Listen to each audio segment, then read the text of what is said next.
मी एक माता फंड हा एक कॉलम त्याच्यामध्ये स्वतंत्र जनरेट करा आणि दर महिन्याला 500 रुपये थेट आईच्या खात्यावर जमा करा, जेणेकरून त्या जिल्हा परिषदेच्या सरकारी कर्मचाऱ्याच्या आईला त्याच्यामधून औषध उपयोगासाठी महिन्याला त्यातून काही पैसे मिळतील।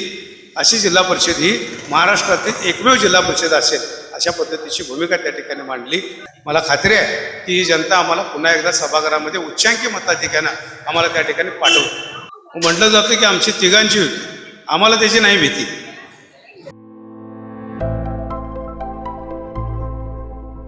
आता आपण माकीव मतदारसंघातील शिवसेना पक्षाचे जिल्हा परिषद उमेदवार माळीसाहेब आपल्यासोबत आहेत। नेमकं त्यांच्या विजन जाणे की मतदारसंघासाठी आपल्याला आणि काय विजन आहे आणि ह्या जनतेसाठी काय करायचं आणि कोणकोणत्या संकल्पना आपल्या जिल्हा परिषद निवडणुकीनंतर आपल्याला आहे। खऱ्या अर्थानं जिल्हा परिषदेमध्ये काम करत असताना मला यापूर्वी 2007 ते 12 या कार्यकालाचा जिल्हा परिषदेचा सदस्य म्हणून त्या ठिकाणचा अनुभव आहे। मी प्रामुख्याने बघितलं तर आपला हा मतदारसंघ हा डोंगर विकास याच्यामधला मतदारसंघ आहे।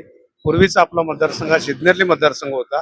आता या नवीन झालेल्या माकवे मतदारसंघामध्ये चिमगाव, औचित्यवाडी सारखी ही जी गावं आहेत ही गावं याच्यामध्ये इन्क्लूड झालेली आहेत। एकंदरीत आपण जर बघितली इथली भौगोलिक रचना तर इथली जी आहे ती डोंगर आणि पाय उताराची अशी रचना या विभागामध्ये आहे।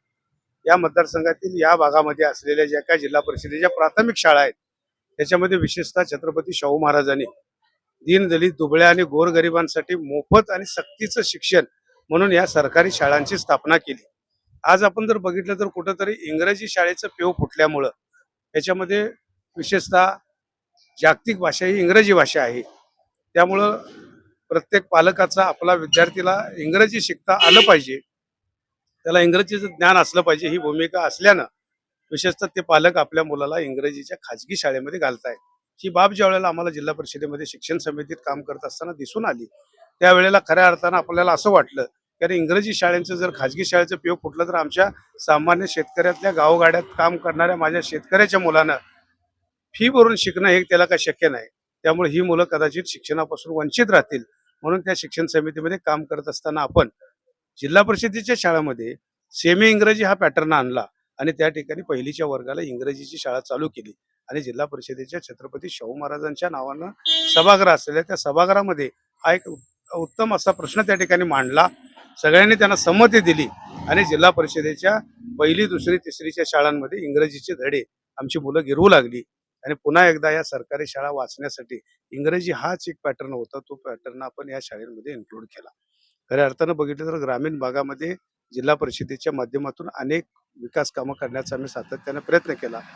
विशेषतः जिल्हा नियोजन समितीमध्ये असलेला या जिल्ह्याचा येणारा फंड जो आहे तो जास्तीत जास्त जिल्हा परिषदेच्या योजनांमध्ये कसा आपल्याला तिथं घेता येईल यासाठी आपण सातत्याने त्या ठिकाणी प्रयत्न केले आणि शाळा सुधारण्याकरता त्या ठिकाणी असलेल्या शैक्षणिक दर्जाच्या बाबतीमध्ये बघितलं तर ज्या काही स्कॉलरशिपचे येणारे जे विद्यार्थी आहेत त्या विद्यार्थ्यांसाठी जिल्हा परिषदेनं स्कॉलरशिप ही एक चांगल्या पद्धतीची त्या ठिकाणी मुलांना प्रोत्साहन देणारी योजना अधिक प्रभावीपणाने राबवण्यात आली।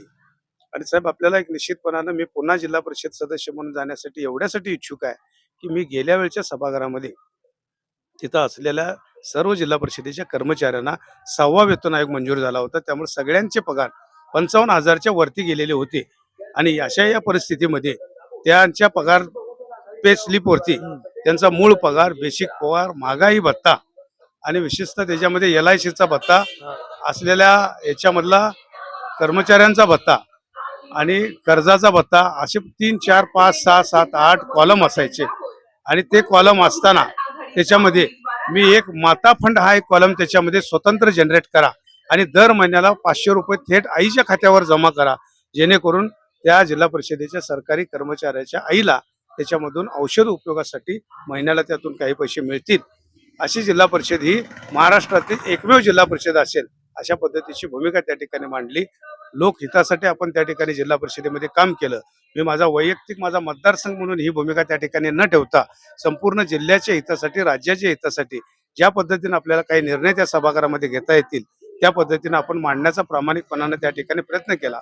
कारण जिल्हा परिषदेचं सभागृह हे मिनी मंत्रालय म्हणूनच त्याच्याकडे पाहिलं जातं आणि खरोखर त्या मिनी मंत्रालयामध्ये एक चांगल्या पद्धतीचा अभ्यासपूर्ण प्रश्न मांडून त्या ठिकाणी जनतेची सेवा करण्याचं भाग्य आम्हाला गेल्या वेळेला लाभलं आणि गेल्या वेळी प्रामाणिकपणानं आपण त्या ठिकाणी काम केलं असल्यामुळे या वेळेला मतदारसंघामध्ये जात असताना लोकांच्या समोर आम्ही ही ज्यावेळी प्रेझेंटेशन देतो त्यावेळी आम्हाला एक मंडलिक साहेबांच्या नेतृत्वाखाली काम करत असताना आपल्याला याच्यामध्ये इतकं कॉन्फिडन्स डेव्हलप झालेला आहे की आमच्या विजयामध्ये कुठल्याही प्रकारची आम्हाला शंका अजिबात राहिलेली नाही.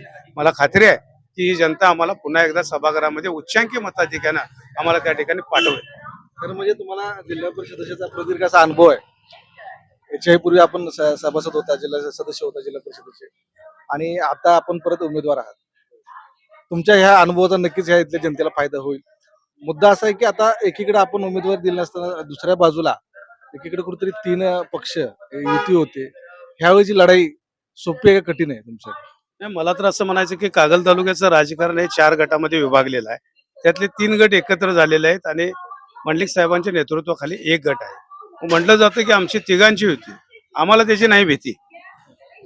त्या तिघांची जरी युती झाली तर आपल्याला भीतीचं काही कारण नाही, कारण आपण प्रामाणिकपणाने या ठिकाणी काम केलेलं आहे आणि आपण जर बारकाईनं आमचे जे काही संजय दादांनी उमेदवार दिलेले आहेत त्याच्यावरती बारकाईने जर नजर टाकली तर आमच्यातले 98% उमेदवार हे पोस्ट ग्रॅज्युएट आहेत, वेल क्वालिफाईड आहेत, अनुभवाचे आहेत आणि प्रत्येक उमेदवार आमचा हा आपल्या मीडियाच्या समोर येऊन बोलू शकतो, आमच्या सभांमधून बोलू शकतो. त्यामुळे मला खात्री आहे की संजय दादांच्या नेतृत्वाखाली निवडून आलेले सर्वचे सर्व उमेदवार हे अतिशय चांगल्या पद्धतीनं सभागृहामध्ये इथल्या विभागाचं प्रेझेंटेशन देतील आणि इथल्या विभागाला एक चांगल्या पद्धतीचा न्याय देतील. मी तर असं म्हणेन की 68 सदस्यामध्ये सर्वाधिक क्वालिफाईड जे काही सदस्य असतील ते आपल्या या कागलमध्ये मंडलिक साहेबांच्यावर नेतृत्वावर विश्वास ठेवणारे सदस्य असतील आणि इथली जनता निश्चितपणाने त्यांना स्वीकारतील असा माझा ठाम विश्वास आहे. सर, आता उमेदवार आणि शिवसेनेचे नेते म्हणून आम्हाला सांगा की कागल तालुक्यामध्ये 6 मतदारसंघ, 12 पंचायत समितीमध्ये 9 तारखेला चित्र काय असेल? निश्चितपणे मला खात्री आहे की जिल्हा परिषदेचे 6च्या 6 उमेदवार हे विजयी होतील. आमच्या सोबत असलेले कॉम्रेड विचाराचे मार्क्सवादी कम्युनिस्ट पक्षाचा देखील युती त्यांच्यासोबत झालेली आहे. त्यांचेही चांगल्या प्रकारे आपल्या या युतीला पाठबळ मिळेल, कारण सामान्य कष्टकरी गोरगरीब लोकांची कामं करणारा तो पक्ष आहे आणि त्या पक्षाचा फायदा या आमच्या युतीला निश्चितपणाने होईल आणि पंचायत समितीला सुद्धा निश्चितपणाने सभापती हा शिवसेनेचाच मंडलिक साहेबांच्या विचाराचाच त्या ठिकाणी होईल याची मला खात्री आहे.